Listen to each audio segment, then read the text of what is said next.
Когда люди увидели, как этот человек выгуливает свою свору из 6 немецких овчарок без поводков, они были поражены слепым повиновением, которое демонстрировали собаки.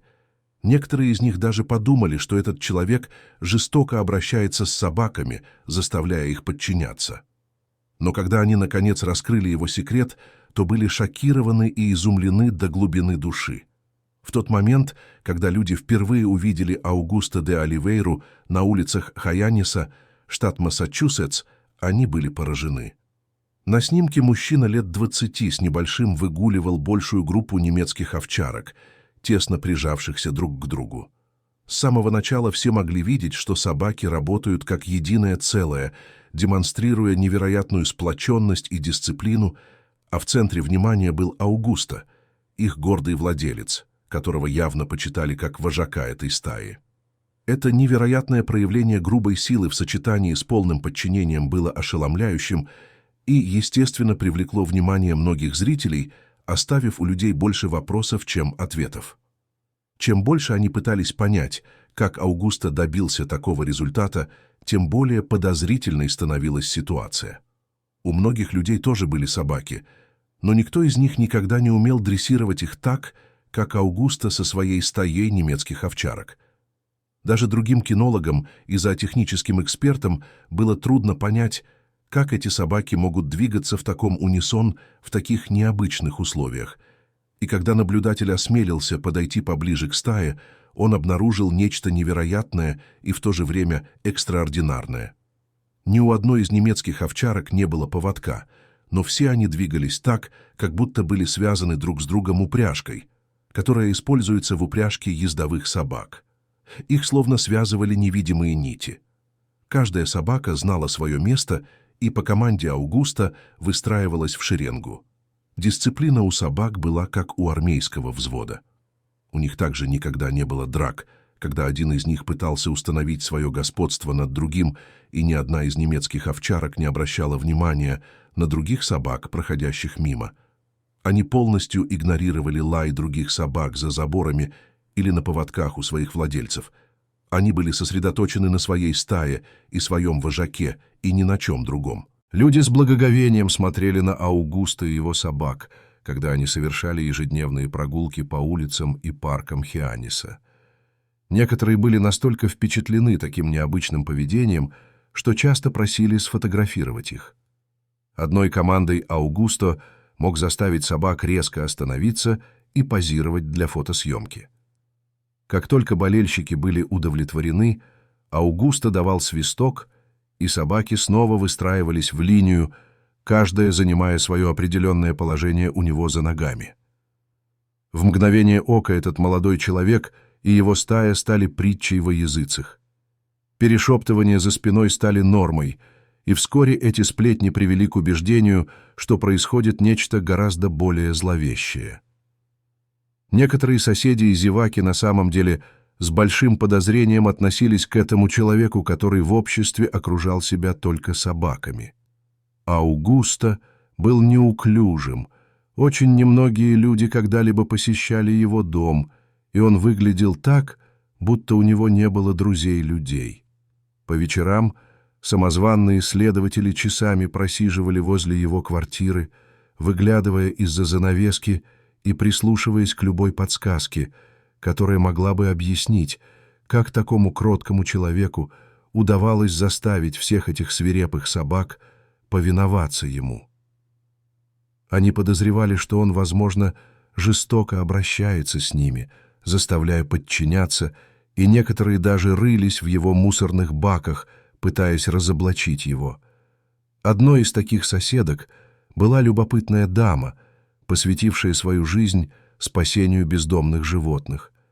Она была убеждена, что Аугусто использовал электрошоковые ошейники, чтобы заставить своих собак слушаться. Эта же женщина обошла окрестности, чтобы собрать поддержку для петиции. Она хотела, чтобы власти вмешались и расследовали дело этого так называемого «жестокого владельца собаки». Аугусто, вероятно, мог бы сам рассеять все эти сомнения, если бы четко объяснил свои методы обучения. Но всякий раз, когда его спрашивали о них, он оставался очень скрытным. Неосознанно это нежелание признаться усиливало подозрения. В лучшем случае он признался бы, что ему потребовалось много преданности делу и терпения, чтобы довести свои методы до такого уровня, чтобы он мог выгуливать своих собак на публике без необходимости использования поводков. Справедливости ради, все знали, что это правда. Ни для кого не было секретом, что он посвятил свою жизнь тому, чтобы стать профессиональным дрессировщиком собак. Аугусто вырос среди немецких овчарок, пастушьей породы, известной своей храбростью и преданностью. Эти собаки имеют сильную склонность охранять то, что они считают ценным, и без колебаний рискнут своей жизнью, защищая своих близких. Любой мог бы понять, что эта стая собак будет защищать Аугусто ценой своей жизни.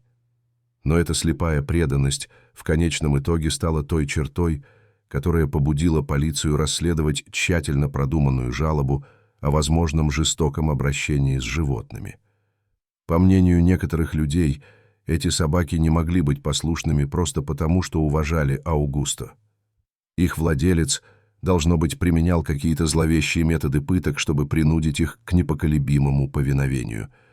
Если бы любопытные соседи и неосведомленные граждане уделили время домашней работе, этого вторжения в частную жизнь можно было бы легко избежать. Хотя Аугусто сам построил свою жизнь в Массачусетсе, вырос он в Бразилии. Мальчиком он был окружен немецкими овчарками и сразу же проявил живой интерес к поведению животных. На бразильской ферме Аугусто часами проводил время с собаками. Почти случайно он обнаружил, что обладает природной способностью влиять на их поведение. Когда полицейские вошли в его квартиру, они были ошеломлены увиденным. Аугусто и его собаки вели необычный образ жизни. Не было никаких признаков собачьих будок или загонов, где спали Гриффин, Хармони, Дженна, Присцилла, Ханна и Саванна. Вместо этого все собаки делили постель с Аугусто.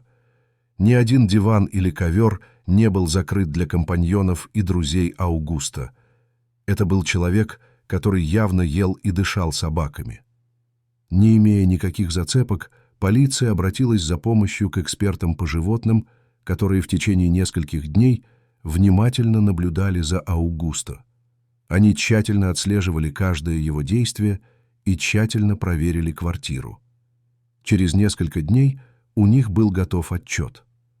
Хорошей новостью было то, что полиция не смогла обнаружить никаких признаков пренебрежительного отношения к немецким овчаркам или жестокого обращения с ними. Напротив, эти животные жили в собачьем раю.